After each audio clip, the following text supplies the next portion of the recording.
Jacksonville Jaguars fans, welcome into Duval Daily, presented by GenJag.com. I'm Jordan DeLuga. Thanks so much for tuning in here Monday, August 4th. So the Jaguars, they decided to add some defensive tackle depth.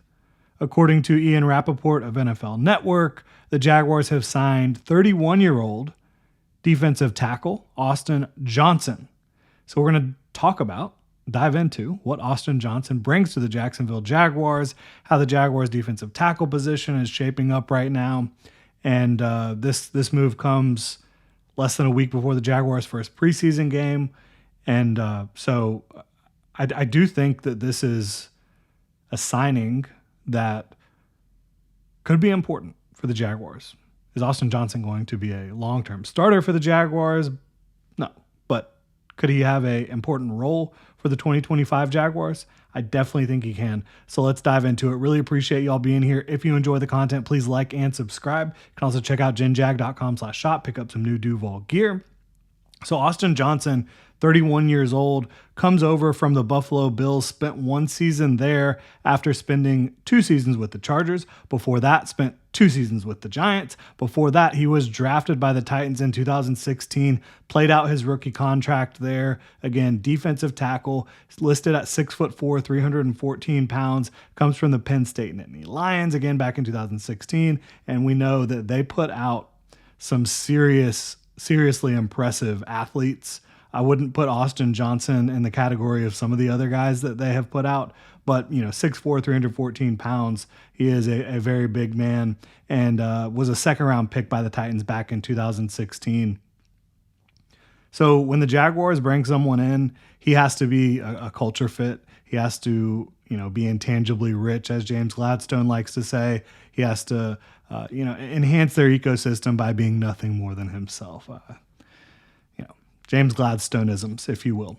But I do think Austin Johnson brings a good attitude. I think that based on the interviews I've seen, based on what I've heard about him, and then based on the way he plays, I did go back and look at some of his 2024 film with the Buffalo Bills. Was not a full-time starter, or starter really at all. I mean, he did play some, I would say, starter-level snaps throughout different games.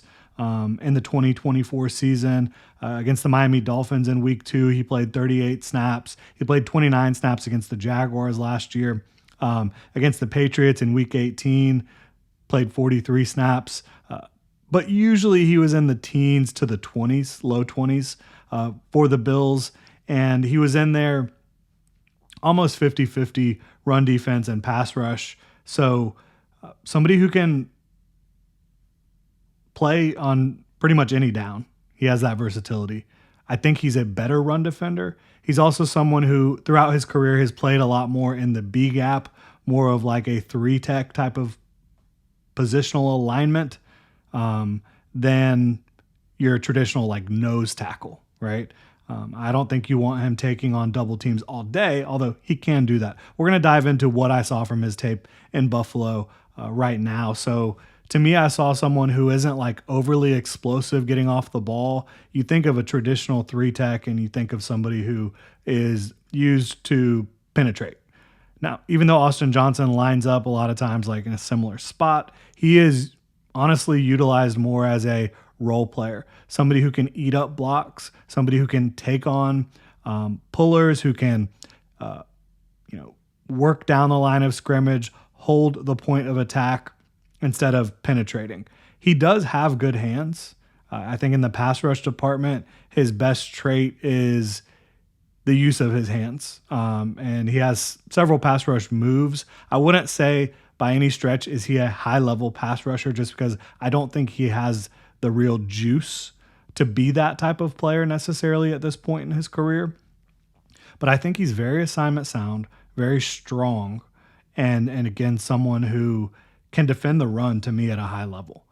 So he brings a willingness to defend the run. He brings a willingness to execute assignments to do his job. And there's been times where you haven't seen that a lot in Jacksonville, just defenders being able to execute their assignment on a given play, make sure that they're doing what they need to do to help the entire unit work as one.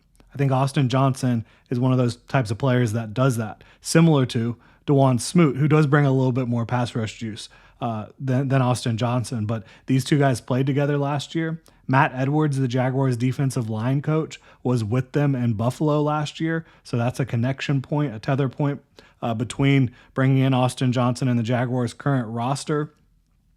And then you also have, why is this move happening right now? Defensive tackle. Eric Armstead is injured.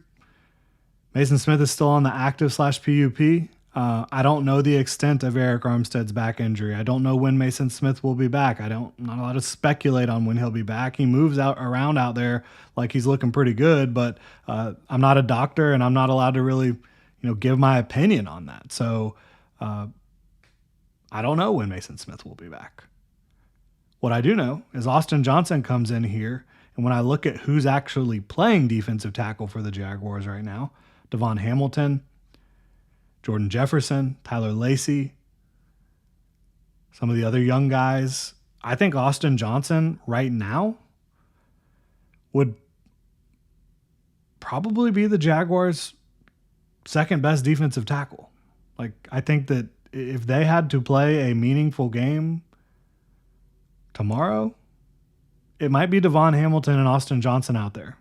Now, he needs to get adjusted to the system. That's just from a talent and experience standpoint and just execution standpoint. But obviously he needs to be able to get into this playbook a little bit. Defensive tackle isn't the most complicated position in the world when it comes to the playbook, generally speaking.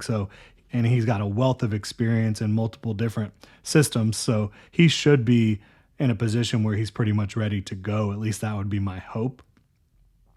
So right now, again, without Eric Armstead and without Mason Smith, I think he's your second or third defensive tackle. But I think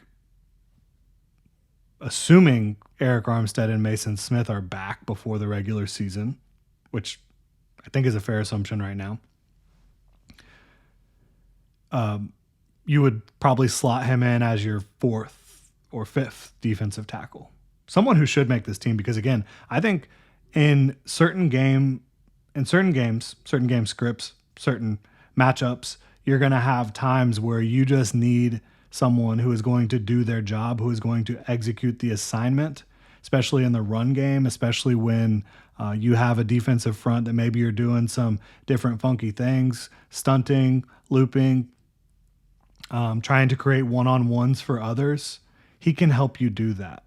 He can help you get your top guys free. He's not going to be a splash playmaker, but he's going to hold the point of attack. He's going to execute his assignment. He's going to be strong. He's going to be smart. Like, you look at the numbers throughout his career, it's nothing eye-popping. Like, he has 9 total sacks in his career. He has 77 total pressures. Last year on 168 pass rush snaps, he had 8 pressures for the Bills. It's, again, nothing crazy, although he did pick up 2 interceptions last year, which is remarkable. Only interceptions of his career. That's one of those unbelievable flukes for a defensive tackle who was on the field for 168 pass rush snaps to have 2 interceptions is absolutely wild. And, good for him. I'm sure he had a lot of fun picking off a couple passes last year. But Austin Johnson, 31 years old, to me brings a smart, heady, strong defensive tackle, experienced guy to come into this room and provide eventually, hopefully, some depth. But right now, just starting experience, a guy who can execute for you.